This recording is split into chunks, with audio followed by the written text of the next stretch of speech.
Terus yang berikutnya pesugihan Nyi Blorong. Ya, pesugihan Nyi Blorong. Ini ifrit betina. Ifrit, jin ifrit tapi betina. Jin ifrit itu ya, jadi kan ada kastanya loh Pak. Jin yang kroco-kroco, prajurit. Nah mereka punya panglimanya ifrit. Nanti ada rajanya iblis. Nah ini ritualnya,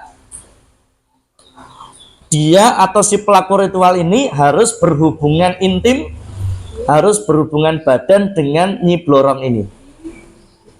Ya.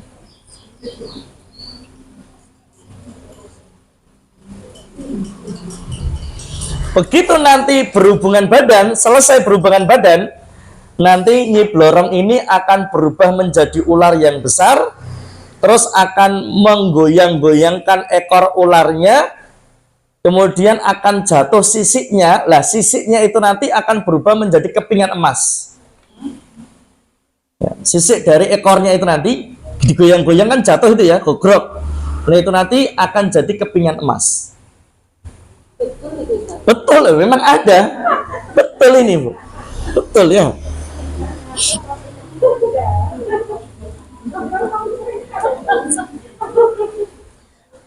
Ya. Ada Bu. Nah terus nanti tumbalnya bagaimana? Tumbalnya nanti biasanya lewat makanan atau minuman. Jadi orang yang punya pesugihan Nyi Blorong ini, dia biasanya kalau sudah waktunya nyari tumbal, maka dia akan siapkan makanan atau minuman yang dirituali. Nanti ketika makanan atau minuman ini diberikan dan dimakan oleh orang tersebut, maka orang itu akan mati. Rasulullah pernah enggak? Rasulullah disihirkan melalui, ya pernah ya, diracun melalui makan dan minuman.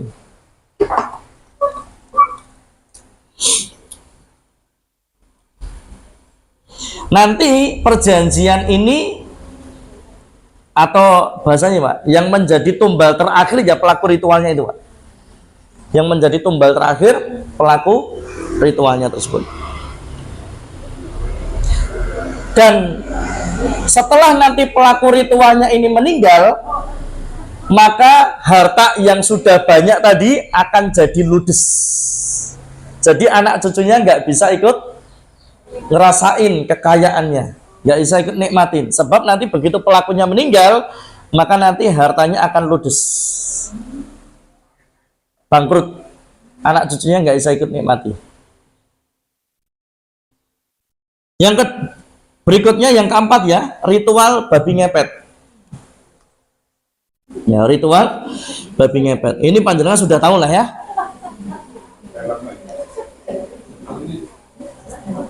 Film. Oh ya. Babi ngepet ini harus pasangan suami istri. Karena ada satu yang jadi babi, ada yang satu yang jagain lilin. Ya. Kalau lilinnya mulai goyang, ini berarti sedang dikejar-kejar orang.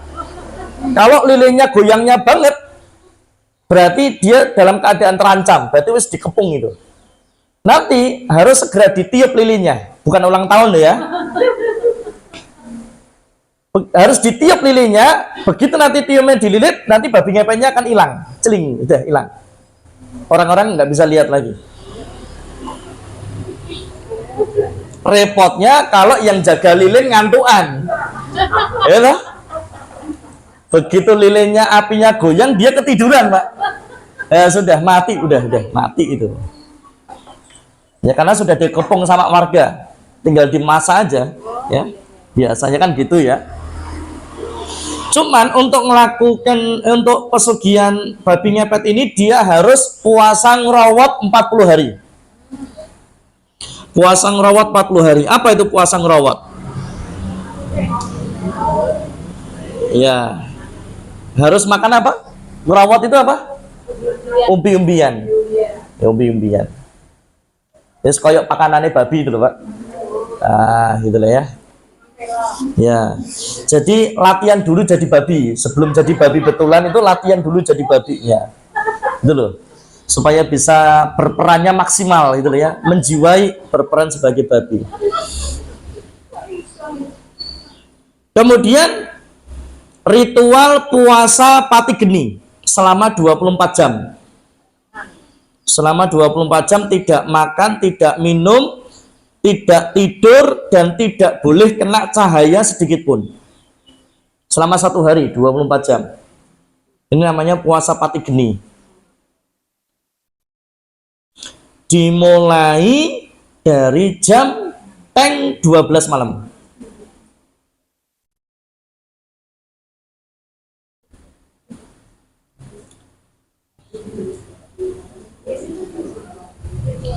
Resikonya, ini ya Pak, resikonya kalau gagal maka orang yang bersangkutan akan menjadi gila. Resikonya yang bersangkutan menjadi gila. Kalau ritualnya tidak tuntas, jadi edan. Berat loh Pak, ngerawat 40 hari itu. Dan kita kan kalau nggak nasi nggak makan Pak. Lemes Pak. Kemudian pati geni, nggak makan, nggak minum, nggak boleh tidur, nggak boleh kena cahaya. Kalau itu gagal, gila dia. Ya, kalau itu gagal, gila. Itu babi itu cara mainnya apa? Ngoset-ngoset ya, ngoset-ngoset gitu apa bahasa Indonesia? Mengusap-ngusapkan pantat dan ekornya. Jadi ini rumah nih ya, rumah itu. Tembok depannya yang luar itu akan diusap pantat sama ekornya babi. Wah itu nanti duitnya udah gerocok itu di sananya ya. Wallahu alam. Jinnya menguras habis harta yang di rumah itu, kemudian dikirimkan kepada yang di rumah sana, yang jaga lilin ya. Kemudian yang kelima, pesugihan sate gagak. Sate gagak. Ya, sate gagak. Ini biasanya dilakukan di pesisir pantai selatan. Ya, pesisir selatan pantai, tapi di Jawa loh ya. Pantai selatan di Jawa. Jadi nanti ritualnya itu kan dilakukan di jam 11 malam di pesisir pantai selatan di Jawa. Kemudian si pelakunya ini menyiapkan burung gagak, areng, tungku, air panas, tusuk sate, pisau, dan kemenyan. Itu disiapkan. Wes intinya kayak orang dodol sate nih loh Pak. Intinya kayak orang dodol sate. Dimulai dari jam 11 malam. Nah nanti akan ada kawanan gendruwo yang datang. Ya, garek wedi opora ini kan, garek wani opora. Akan ada kawanan gendruwo yang datang untuk apa? Beli sate gagaknya. Beli sate gagaknya. Nanti biasanya ritual jam 11 itu nanti gendruwonya itu biasanya datang jam 1 atau jam 2. Antara jam 1 sampai jam 2 itu nanti gendruwonya udah mulai kelaparan deh ya. Nah, pengen makan sate gagak. Datanglah dia. Nah, nanti satu tusuk sate gagak itu bisa diharga ratusan juta. Jadi gendruwo untuk makan satu tusuk sate gagak tadi dia bayar sekian ratus juta. Wallahu alam uangnya dari mana? Kok ya sugihman gitu ya gendruwo nih ya. Bisnis apa ya Bu Nafi ya? Kok gendruwo nih ya sok sugih ya? Sate gagak dituku ratusan juta loh satu tusuknya. Bang, satenya bang.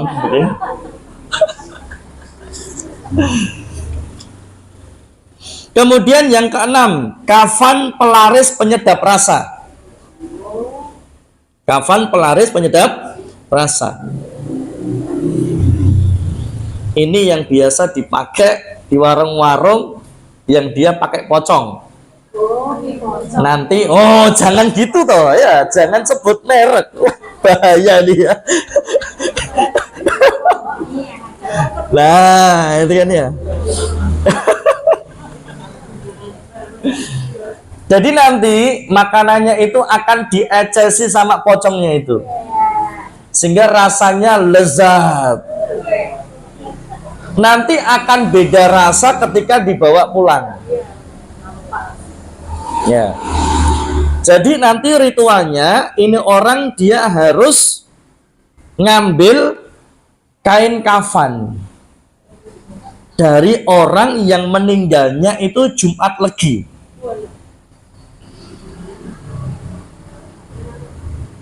Atau kalau di Jawa Tengah, ya, kalau di Jawa Tengah itu cari orang yang meninggalnya Jumat Kliwon atau Selasa Kliwon. Itu kalau di Jawa Tengah, Pak. Kemudian dia harus mengambil kain kafannya beserta tanah kuburannya. Kemudian dirituali selama 24 jam. Apa? Iya, gali kubur. Makanya kalau di Jawa kan kadang ada kuburan yang dijaga. Ya, sebab kalau enggak diambil kain kafannya. Nah, nanti kain kafannya itu setelah dirituali akan direndam di kuah masakan dan air minum yang hendak dijual ke pelanggan. Jadi kain kafannya itu nanti dikum di kuahnya, ya, akan dimasukkan ke kuahnya atau ke minuman. Nah, nanti ya tadi akan muncul pocong yang akan ngilerin, ngecesin makanan atau minuman yang dijual. Ini biasanya nek panjenengan ketika sebelum makan itu doa dulu, berdoa dulu, atau panjenengan sudah dzikir pagi, dzikir petang, nanti panjenengan akan merasakan badannya nggak enak. Ketika masuk di warung yang dia ada pesugihan kain kafan penyedap rasa ini, Pak. Panjenengan akan tiba-tiba mual, akan tiba-tiba pusing, akan tiba-tiba matanya nggak nyaman, batuk-batuk tanpa sebab, panjenengan akan banyak bersendawa, atau ketika sudah terlanjur nanti panjenengan akan diare. Sakit, diare, muntah, ya, atau batuk-batuk tanpa sebab. Itu berarti kalau tidak ada penyebab medis, ya berarti warung itu ada pesugihan. Ustaz pernah saya. Waduh, janganlah ya. Jadi kalau saya habis makan minum di tempat itu, saya titani, awalnya saya juga nggak tahu, tapi kemudian saya titani aja. Karena kan belajar rukyah ya, kan sudah tahu nih ya, sudah tahu ilmunya. Itu biasanya kalau aneh, Pak, misalnya saya habis di warung itu, kok suara saya tiba-tiba habis, batuk-batuk tanpa sebab. Kemudian saya itu yang paling peka pusing, mesti ngerasain pusing. Kalau mual itu saya jarang sekali, tapi kalau pusing ya, kalau bentrokan energi itu saya seringnya pusing. Nah, itu biasanya, oh, sehari ini saya makan di mana aja ya. Nanti nyobain lagi, Pak.